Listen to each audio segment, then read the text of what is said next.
नमस्कार, आदाब। Fact news में आपका स्वागत।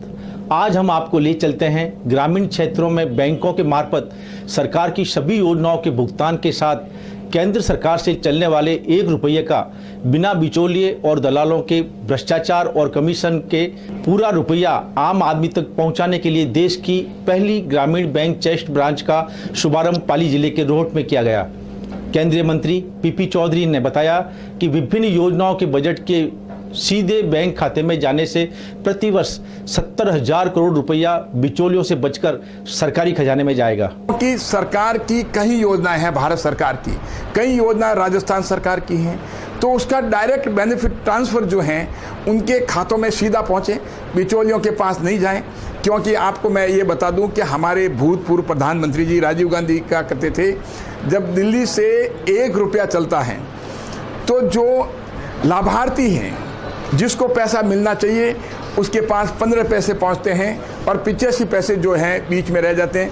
लेकिन इसके बारे में कभी किसी ने प्रयास नहीं किया। 500 योजनाएं ऐसी हैं भारत सरकार की जो कि उन योजना का डायरेक्ट बेनिफिट ट्रांसफर लाभार्थी के खाते में सीधा जाएगा और उसका सीधा जाने का लगभग ये अनुमान लगाया जा रहा है कि प्रति वर्ष 76,000 करोड़ की सरकार को बचत होगी। और नहीं तो वो 76,000 करोड़ रुपए जो हैं उन बिचौलियों के पास जाता, ना सरकार को फायदा ना लाभार्थी को फायदा। और ये भ्रष्टाचार की जड़ जो है इस जन धन योजना से 26 करोड़ अकाउंट से आधार से और आधार सीडेड होने से ये पैसा बचेगा। One nation one tax GST के दूरगामी अच्छे परिणामों तक केंद्रीय मंत्री पीपी चौधरी ने कहा कि आरंभ में पुराना स्टॉक के कारण भले ही टैक्स में वेरिएशन आए, लेकिन बाद में पूरे देश में एक ही दर पर टैक्स होने से टैक्स के नाम पर लूट और भ्रांतियां समाप्त हो जाएगी। जीएसटी का आ रहा है, बहुत बड़ा एक चेंज ओवर आएगा और इस चेंज ओवर को हो सकता है कि शुरू में कुछ लोग समझ नहीं पाए, लेकिन अभी 25 से 30% जो है वो टैक्स लगता है। लेकिन जीएसटी की वजह से वन नेशन वन टैक्स, इसकी वजह से ये होगा कि कम से कम 6-7% और कई जगह 10% टैक्स की कमी आएगी। तो शुरू में हो सकता है उसको रोटेशन आने में टाइम लगे, क्योंकि जो ऑलरेडी मैन्युफैक्चर्ड गुड है मार्केट में है उसके ऊपर वही चलें। लेकिन धीरे धीरे जब नया जो मैन्युफैक्चरिंग आइटम हमारे मार्केट में आएंगे उसके ऊपर डेफिनेटली फ़र्क पड़ेगा।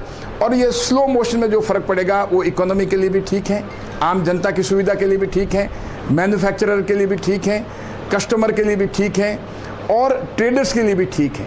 देश का पहला उदाहरण प्रधानमंत्री महिला इंश्योरेंस में पाली के सांसद एवं केंद्रीय मंत्री पीपी चौधरी ने अपनी वेतन की राशि से 1,31,000 महिलाओं के इंश्योरेंस करवाए। देश में आज़ादी के बाद पहली बार किसी सांसद ने अपनी वेतन से एक साथ ऐसा कार्य किया है, इसलिए वर्ल्ड गिनीज बुक में यह रिकॉर्ड दर्ज होने जा रहा है। प्रधानमंत्री जी की मुहिम थी कि भाई के प्रधानमंत्री सुरक्षा बीमा योजना के तहत आप लोगों के कुछ लोगों के बीमे करवाने चाहिए। किसी ने कहा कि 5,000 कराने चाहिए, किसी ने 6,000। तो हमने इनके साथ बैठ करके 11,000 बीमा कराने की घोषणा की। उसके बाद में हम बढ़ते इनका जब सहयोग हमें मिला तो हम और बढ़े। हमने टोटल मिला के फिर बाद में 1,11,000 की घोषणा की और 1,11,000 नहीं, वो 1,31,175 बीमे जो हैं हमने हमारे महिलाओं के, हमारी बहनों के लिए, हमारी बेटियों के लिए जो मुझे कराने का मौका मिला, मैंने मेरी तनख्वाह से, स्वयं की तनख्वाह से उस पैसे का उपयोग किया और मुझे इस बात की बहुत खुशी है। ग्रामीण क्षेत्रों में बैंकों के सहयोग से महिलाओं में आई क्रांति में आदिवासी क्षेत्र की महिलाओं द्वारा सीताफल के गुदे को 700 रुपये प्रति किलो में बेचने तथा पिंक साड़ी संगठन की 7,000 आदिवासी महिलाओं द्वारा शराबबंदी एवं सामाजिक कुरीतियों के खिलाफ अभियान। आपके स्वयं सहायता समूह की महिलाएं मेरे दिल्ली में आई, मेरे मकान पे करीब 70-80-100 के करीब, और एक कलर की पिंक साड़ी उनकी पहनी हुई थी। सीताफल वो 1 रुपये में बेचती थी, क्योंकि उसके लिए उसका पल्प निकाल करके उस पल्प को मशीन के द्वारा निकाल करके उस पल्प को मिठाई वगैरह के लिए काम में लिया जा रहा है। अगर उनको ये पता लग जाए उस एरिया में पिंक जो साड़ी पहनी हुई, कपड़े पहने वो आ गई, तो शराब का शटर उसी समय बंद कर देते हैं वो। और 7,000 महिलाएं एक साथ निकलती है उस एरिया में, जो बिल्कुल ट्राइबल एरिया है, उसमें 7 निकलती है। तो उसमें जब उनका वो पूरा निकलता है तो कोई भी वहाँ पर शराब पीने की कोशिश नहीं करता है। आज के चलते चलते में फिर बीजेपी की गुटबाजी पर मंत्री जी की नसीहत।